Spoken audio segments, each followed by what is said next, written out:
So everybody right now is talking about farmers and what are farmers going to do and what sort of help do farmers need, particularly as input costs continue to skyrocket, as labor costs continue to skyrocket. Mass deportations are putting a real hurt on farm labor that had been traditionally used over the past 25, 30 years, even longer. Access for American markets are actually starting to shrink and close up.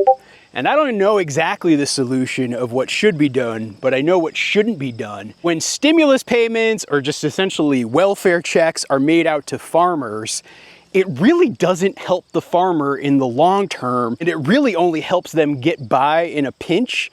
But collectively, American farmers are going to still wake up and find themselves with the same problems 1, 2, 5 years later. For some farmers, those payments are going to be helpful and they'll help them cover a mortgage payment or two or an equipment payment that they have to make, and it'll just kind of keep the whole machine running.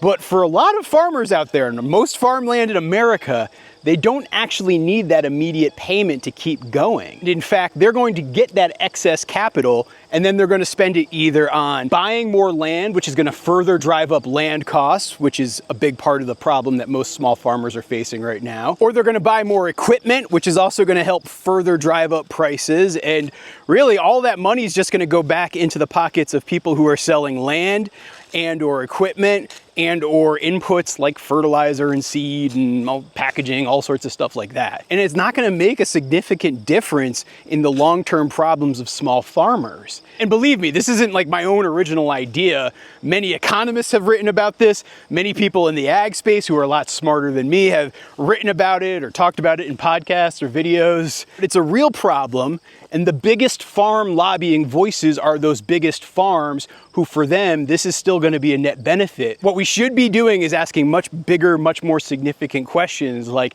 how do we change the business model for small farms so that it is sustainable? How do we find ways to bolster collectives and cooperatives? Like, how are we going to find business models that actually work and are sustainable for both the American farmer and the American consumer? That is not the conversation that's happening in Washington right now, and I think that that is a real shame.